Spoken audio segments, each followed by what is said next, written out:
Queridos amigos, bienvenidos nuevamente al canal. Hoy les traigo un video que espero sea interesante y que se llama La desafección política en Venezuela, cada cual a su burbuja.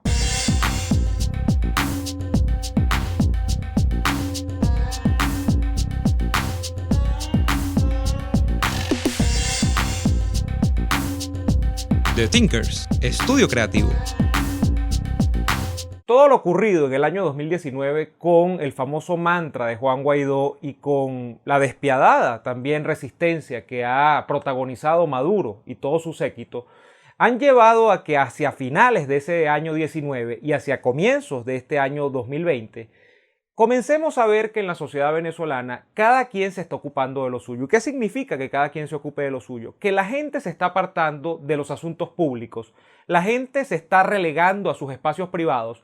La gente está buscando, en términos llanos, cómo hacer y cómo consumir con su dinero y están olvidando el tema de la política. Eso es algo que, sin ser académico, sin ser un investigador social, sin estar vinculado a tema de encuestas ni a sondeos de opinión, todo el mundo está viendo. Aquí estamos viendo gente que no quiere saber nada de Guaidó, aquí estamos viendo gente que, por supuesto, que no quiere saber nada del chavismo, pero eso viene desde hace rato, y que en general no quieren saber nada de los políticos. Esto ha ocurrido, por ejemplo, en América Latina en otros momentos. En Argentina, por ejemplo, me viene a la memoria ahorita el recuerdo de comienzos de este siglo, comienzos del año 2000, 2001, creo que fue por allí, cuando al presidente Fernando de la Rúa se le hizo famoso aquel coro, aquel eslogan que asumió no la oposición, sino todo el pueblo que se iba a protestar en la Casa Rosada y decía que se vayan todos. Eso ha ocurrido también, por ejemplo, en España en tiempo reciente, cuando comenzaba a emerger Podemos, sin aún ser un partido político. En España la gente obstinada del Partido Popular y del Partido Socialista Obrero Español decía que se vayan todos. Y en general es un fenómeno que puede aparecer en cualquiera de las sociedades modernas. Eso tenemos que tenerlo muy claro. Si nos circunscribimos a Venezuela, la cosa es más clara todavía. La renuencia de Maduro a dejar el poder, independientemente de que todas las encuestas avisoran que no cuenta ni siquiera con un 20% de la aprobación de la población, pero eso no es importante dentro del sistema y del ecosistema de poder en Venezuela, porque lo de Maduro no es una democracia, por tanto no importa la opinión de la gente. Y a su vez lo que ofrece o lo que propone la contraparte, representada en este caso en la última hora en Guaidó, con el famoso paso, el mantra de los 3 pasos del cese de la usurpación, gobierno de transición y las elecciones libres, que no se han podido materializar en ninguna de sus etapas, lo que lleva es que a la gente se desapegue de la política. Entonces, lo que estamos viendo en Venezuela es completamente racional, es completamente lógico, aunque quizá no sea lo deseable, quizá no sea lo esperable o lo ideal dentro del contexto venezolano. Y lo racional o lo lógico es que la gente, al no ver resultados dentro de la esfera política, al ver que no puede hacer que el chavismo se marche del poder, al ver que no puede apuntalar un proyecto de cambio, que en este caso con Guaidó, porque la propia élite política que encabeza Guaidó no es capaz de tomar el poder, la gente se desilusiona y se aparta de la esfera política. Y entonces quedan prácticamente 2 caminos. Queda un camino que se ha materializado muy plausiblemente en años precedentes, incluso se ha acentuado el último año y se espera, porque hay que ser honestos, que se acentúe en este año que comienza, que es el camino de echar tierrita con el caso Venezuela. Y en el caso de los venezolanos, ¿cómo lo hacemos? Bueno, nos vamos del país, nos vamos a algún país del vecindario de América Latina. Si tenemos un poquito más de probabilidades económicas, de posibilidades económicas, mejor dicho, nos vamos a un país de Europa y entonces nos olvidamos de Venezuela. Y número 2, los que se quedan dentro de Venezuela se insertan de alguna manera dentro de lo que estoy tratando de explicar hoy. Se desapegan de la política, se van de la política. Y vamos con la definición un poco de manera sencilla de desafección política. La desafección política es interesante porque no es una simple apatía hacia los partidos políticos.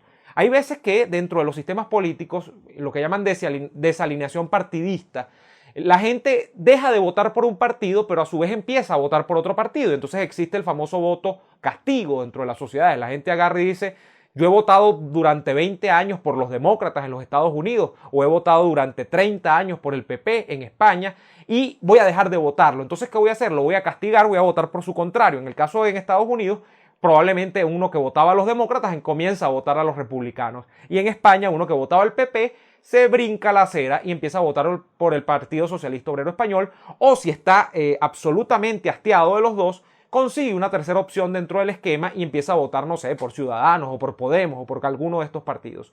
Y eso es la desalineación partidista. La desafección política, como la quiero plantear yo el día de hoy, es algo mucho más denso y mucho más grave si lo queremos ver así. La desafección política es un hastío total del sistema en pleno. La gente comienza a cuestionar el sistema completamente y no ve dentro de ese sistema soluciones posibles. De manera que esto produce una consecuencia inmediata, que en este caso nos toca muchísimo a nosotros y nos va a tocar muchísimo en el año 2020, que es que la gente se abstiene de votar. La gente dice, las elecciones no sirven para nada y yo me voy del sistema electoral. Me voy en pleno, o sea, simplemente me abstengo. No es que voy a castigar a nadie dándole el voto al otro. Entonces, me voy del sistema electoral. Y número dos, aparecen, si es que hay capacidades para ello, dentro de la sociedad, manifestaciones alternas del fenómeno político, en tanto y cuanto además el fenómeno político ya es secundario para la gente. La gente, como les he dicho, se retira a sus espacios privados. En una antagonía donde no quiero participar de lo público, me retiro a vivir mi vida. Eso es más o menos lo que quiero yo decir con el tema de las burbujas. Y por supuesto que hay burbujas de burbujas. Hay gente que para poner en práctica esto de vivir mi vida, simplemente se dedica a su vida familiar, a sobrevivir como puede con el tema del petro, con las bolsas CLAP, con las cajas CLAP, con alguno que otro beneficio que deje el gobierno de Maduro, y eso es vivir la vida. Para otra gente que puede tener la capacidad de manejo en efectivo o en electrónico de dólares, vivir la vida es refugiarse en los bodegones y entonces es comenzar a comprar todos los productos privados en medio del colapso de la economía nacional y con esa capacidad adquisitiva que es mucho mayor al promedio de la población, bueno, se retiran a vivir su vida. Y les digo, no hay nada criticable en ninguna de las dos cosas porque desde mi punto de vista el paradigma que yo abordo es algo completamente lógico. Si yo no puedo hacer nada en la escena política, en los asuntos públicos, me retiro a los privados. Eso es así. Pero bueno, les decía que comienzan a haber planteamientos alternativos dentro de la actividad política, si es que se quiere así. Entonces la gente al retirarse del espacio electoral y al ver que las protestas tampoco tienen ninguna efectividad, porque es lo que hemos estado viendo en el año 2019, la gente podría comenzar a pensar en terceras vías, en terceras soluciones. Y entonces aquí va, bueno, desde el punto de vista de llamar al actor externo, es decir, esperar que venga el ejército internacional a salvar a Venezuela, o comenzar a armar una milicia local. Ese tipo de cosas siempre están en el ambiente en términos genéricos. No es que eso esté ocurriendo en Venezuela, pero son puertas o compuertas que están presupuestas a abrirse una vez que todo lo demás ha sido agotado. Eso es lo que más o menos plantea el tema de la desafección política en Venezuela. Esto no es nuevo en Venezuela. Si hacemos un recuento sumario, rápido, muy breve de lo que ha ocurrido en la historia reciente de nuestro país, veremos que la sociedad venezolana, con sus más y sus menos, con sus plus y sus menos, ha tenido a veces momentos de desapego y de apego a la política. Momentáneo siempre. Ha sido una cosa que, si ustedes la quieren graficar, parece un poco una montaña rusa. Sin embargo, la última etapa de desapego de la política, en el caso venezolano, lleva a pensar en que la herida es honda, que la herida es profunda. Y vamos a hacer el recuento. Por ejemplo, 3 momentos importantes. El año 2004 marcaba la gran esperanza nacional con la ida de Chávez a través de un referendo revocatorio que a través del Consejo Nacional Electoral, que todavía contaba aquel entonces con la aquiescencia y la buena fe del conjunto de los venezolanos, toda vez que incluso se había renovado en su directorio, que habían metido en el directorio del CNE a nuevos rectores que se presuponían eran personas independientes y transparentes, como terminó siendo el propio presidente del CNE, Francisco Carrasquero, eso iba a posibilitar una salida democrática del chavismo del poder. Y entonces la gente fue a votar en el referendo revocatorio y el resultado fue catastrófico. Salió Jorge Rodríguez, salió Francisco Carrasquero. Jorge Rodríguez era en aquel entonces rector del CNE también. Y la noticia que le dieron al pueblo venezolano es que Chávez había ganado el referendo y que por una brecha importante y que se quedaba en el poder además. ¿Cuál fue el efecto inmediato? Fue un efecto de desapego de la política de la gente. Y ese efecto de desapego duró más o menos hasta el año 2006, cuando una parte importante de la oposición, encabezada por Manuel Rosales, dice hay que votar otra vez. Y entonces montan a los venezolanos en la ola electoral con la candidatura presidencial de Manuel Rosales, que en aquel entonces incluso se enfrentó en una especie de interna preliminar donde no hubo votaciones, pero sí hubo sondeos de opinión pública, en teoría, y todo lo demás, contra Teodoro Pekov, que en paz descanse, y contra Julio Borges, que también quería ser candidato presidencial.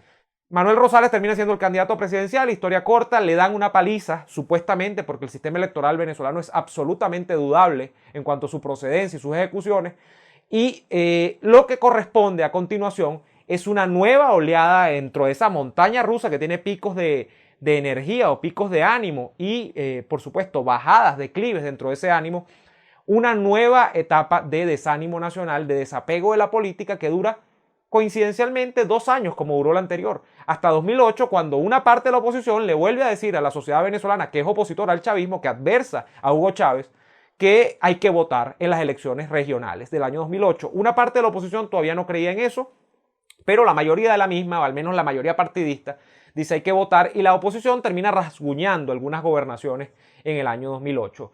En el año 2010 hay elecciones parlamentarias, la oposición como que termina de meterse en el redil electoral que quiere el chavismo y entonces se va todo el mundo a votar en las elecciones parlamentarias, la oposición vuelve a perder las elecciones, pero conquista creo que 60 y tantos diputados, no me acuerdo ahorita cuántos eran, y se produce un hecho que es que dentro de la Asamblea Nacional, la oposición, teniendo una bancada importante dentro de la Asamblea Nacional, es completamente anulada porque el chavismo aplasta con la mayoría que tiene cualquier tipo de decisiones o procesos de contraloría que pueda hacer la oposición dentro de la Asamblea Nacional. Y esto, de alguna manera, genera todavía un efecto de desapego que trata de ser roto, trata de ser reencauzado en el año 2012, cuando la última gran esperanza nacional emerge con Enrique Capriles como candidato de la oposición unitario para unas elecciones presidenciales con Chávez. Pierde las elecciones con Chávez, en teoría, porque no sabemos qué es lo que pasa con el sistema electoral, y en el año 2013 Enrique Capriles vuelve a ser candidato contra Nicolás Maduro y se dice, bueno, ahora sí es la que nos toca a nosotros, ahora sí vamos a ganar las elecciones.